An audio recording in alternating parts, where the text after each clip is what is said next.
What forms of discrimination have panel members faced in this country? Majid Nawaz.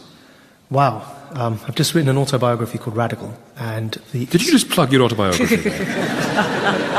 There's a perfectly valid reason for doing so, I can assure you. And that is that the first third of it is a story of growing up in Essex, facing violent discrimination. I'm talking about hammer attacks, knife attacks, screwdriver attacks, in a form of what was called at the time Paki bashing. And that was groups of young, angry skinheads riding around in white vans, randomly targeting anyone of colour, and jumping out the back of these vans with machetes and all sorts of things. And I've had to watch many of my friends stabbed before my eyes, and in fact that was the beginning of my journey towards joining an Islamist organisation at 16. So I've grown up with discrimination and all forms of human rights abuses, including in Egypt's jails, where many other forms of discrimination, not just torture, but I'm talking about discrimination in the sense we mean it. For example, as well as having jihadist terrorists in prison because they killed the former president of Egypt, alongside them were homosexuals who were imprisoned by Mubarak simply for being homosexual. And so he would imprison gay people with terrorists, and he would treat them all as political prisoners. And so it's something which I often wonder, I mean, I've come out the other end, and the only thing I've ever suffered, having gone through all of these various experiences, is a self-inflicted wound on my right hand, where I broke my hand. But surprisingly, I've never actually suffered any permanent damage. But I think I must finish off this point by caveating here that I think that racial discrimination in this country, and all of this happened to me before the Stephen Lawrence murder and before the Macpherson inquiry, racial discrimination and the state of it in this country has got it's much less of a problem. What's happening these days is a different type of discrimination has emerged, and it's what I call the extremisms in the plural. My job, running Quilliam, is to challenge Islamist extremism, but we also challenge another type of extremism, and that's what I call the far-right extremism. And they have a symbiotic relationship. They feed into each other. They justify each other's narratives. So whereas people like me joined an extreme Islamist group after experiencing violent racism, groups such as the EDL emerged when Muslim extremists protested against the return of our soldiers from abroad. So they feed into each other, and they are both multiracial.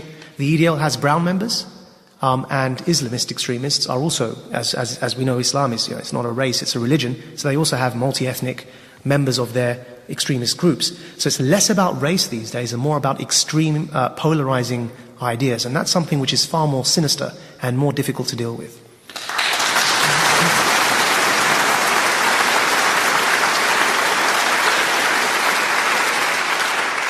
Wilfred Emmanuel-Jones, what forms of discrimination have you faced in this country? Anybody of colour will have some time in their life have faced some form of discrimination. Now, for me, the trick is what you do with it. And I'll give you a really interesting example here. When I bought my farm some sort of 12, 15 years ago down in the West Country, I was the first black person that a lot of my neighbours had ever seen. And the only black people they had seen was the sort of black people they saw on television, and so therefore there was a stereotypical view they have of what a black person should be like. Now, it just happened, it was at the time when I was launching my business, my food brand, and I was scratching my head thinking, what am I going to call my brand? You're not going to tell us, are you? I'm not going to say it, but... So, one day it came to me, all of my neighbours used to refer to me as the black farmer, and I just thought, well, there's an interesting idea. And just to finish off, the beauty about that idea was there was no one else in the area that could nick the name. So to finish the point, it's what you do with that discrimination. You could always turn any situation into a positive. Do you mind if I just dwell a little? Because you said that all people of colour will have suffered some kind of discrimination. You've talked about it's important to turn it round. What forms of discrimination have you come across? Well, I think for me, the worst type of discrimination is when people don't actually say anything. You just sense it in their reaction. And one of the thing that's quite surprising for me is that even in this day and age, you see it. I can remember one of the things about being a candidate standing for an election is that you've got to go around knocking on people's doors to try and get their vote. And then to see the shock on their face when they suddenly realize that you're the candidate. And then how you've got to try somehow of sort of help them. In fact, it was picked up on film. I can remember that when I was standing for Chippenham, and I just went up to a gentleman and asked him whether he'd vote for me. And I won't repeat what he said, but he was firmly of the view that he didn't like people of my colour. And, I don't particularly like to dwell on it because there will always be people like that around. And the key thing I think in life is that do not get dragged down by the negatives, because living life takes up so much energy. What you've got to do is that you've got to focus on the positive, because if you do dwell on the negatives, it could really drag you down.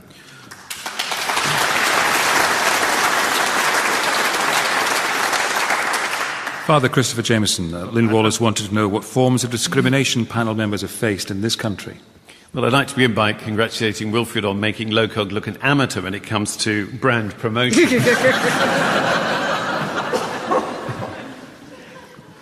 I think what concerns me is there's a kind of new discrimination emerging, which is that we're very keen to have a neutral public square, which is quite right and proper in a secular democracy. One of the difficulties for people of faith is trying to get their views heard in that public square and to have some of those views immediately dismissed as being unacceptable.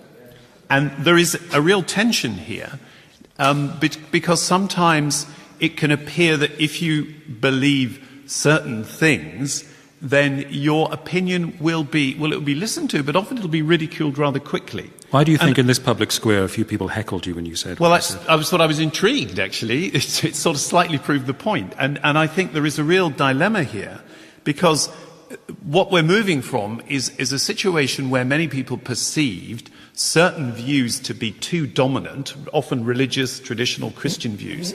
So we've moved to a situation where we've wanted to create a neutral square for the debate.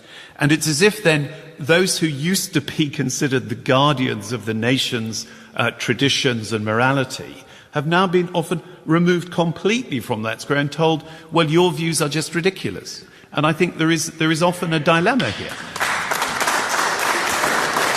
And is that, you're saying that's a form of discrimination you personally, as part of that group, feel? Yeah, it's something which is beginning. I mean, at the time of the papal visit, we had a fantastic opportunity afterwards when the British Humanist Association asked to meet a group of Catholic spokespeople. And it was a really amazing dialogue, because we said, actually, there'd been too much grandstanding around the papal visit and a dialogue of the deaf. And when a group of us sat down and talked about the thing more personally, there was a much more real engagement of listening and trying to understand often very different views. And I think that is one of the dilemmas we face, is to make sure that the public square, by being neutral, doesn't insist that neutrality is the new orthodoxy. Alison Kennedy. I think some people are more neutral than others. No, I've never really experienced. I'm very lucky. I'm middle class. I'm white. I had many. You are openly Scottish. You have to be really quite unreasonable to find that genuinely offensive, and I tend to feel more sorry for you than anything else. No, I mean, sitting on this panel, I have freedom of speech. I have the freedom to occasionally do things for Amnesty International. I've never sat next to somebody who's had the assistance of Amnesty International, because I have the privilege of being able to speak openly and write openly in a democracy, which is very rare in my profession, globally speaking. One of the joys of my life is being able to speak freely and creatively. So it's kind of a personal concern to address that kind of silencing. But personally, within my life, I've never had to suffer it. I've certainly been on tour with groups of people for the British Council, and because I'm a Celt and female, I'll be put in with people who are also a bit fringy or a bit minority. A bit like this panel, eh? Yeah, very like this panel. And you would always know that coming back through border control, anybody who had more than a heavy tan would be stopped. And you would always think, I'm coming back to my native country and I am ashamed of it again. Because all of us are representing Britain and we're coming back from a British Council mission, but only the pink people are being readily accepted. And that just got to be very, very, very, very depressing and old-fashioned and tiring and destructive and not creative and not really what I would want for the best of my country. But no, occasionally people have spoken to my breasts as I've got older, and my breasts have sadly diminished. I haven't even been patronised literally on that level for such a long time. But I would almost welcome it. But I don't think you can say, I truly think if you sit and you do nothing, that is actually a negative act. I think if you happen to be in a position where you have freedom, then you have to work in order to preserve other people's, because that keeps you safe. I think it's not an area where being selfish is actually productive or helpful to you. What did you mean right at the start of your remarks about some people being more neutral than other in response to what Christopher Jamison was saying? I think occasionally there's a confusion of political power and religious power, which I certainly know from having lived in Glasgow for a long time. So you can hide behind, I'm not saying that Christopher is at all, religious faith in order to obviously gain actually political power or to give yourself an immediate block vote. And I think sometimes there's a little bit of old-fashioned thinking in some arenas where people feel that because this or that authority was behind them, that it should be, and they should have a slightly louder voice. And I think that is why there's a backlash. But I get slightly depressed sometimes being stuck in the middle of very good friends of mine who are religious, who are shouting because they have biblical authority, and very good friends of mine who are atheist. And basically got two people shouting and saying that the other party is stupid and kind of being incredibly prejudiced in almost exactly the same directions but using slightly different vocabulary. And that, I just go away, really, because I'm just a girl and what would I know? Yeah, I just wanted to come back on something, actually. I think one of the things when speaking about discrimination, coming from an ethnic minority community, a Muslim, the only Muslim on the panel, is we also have to be aware of something else, and that's when we're complaining, in quotation marks, of discrimination within and against our communities, we have to also recognize and acknowledge that minority communities do in turn discriminate within their own communities against their own minorities. And there's a lot to do, not just in defending, whether it's religious voices, as Father Christopher was talking about, or Muslims from discrimination, anti-Islam discrimination in the public. But those same voices, I just wish sometimes they did a lot more to also challenge the discrimination within their own communities too. And that applies equally to the Catholic Church. Because I think that, yes, I openly admit, and it's part of my work that I do, that the Muslim communities in this country have their own issues and challenges to deal with when it comes to discrimination that exists within them.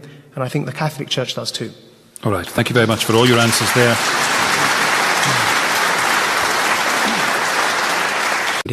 In Egypt's jails, where many other forms of discrimination, not just torture, but I'm talking about discrimination in the sense we mean it. For example, as well as having jihadist terrorists in prison because they killed the former president of Egypt, alongside them were homosexuals. The first third of it is a story of growing up in Essex, facing violent discrimination. I'm talking about hammer attacks, knife attacks, screwdriver attacks, in a form of what was called at the time Paki bashing.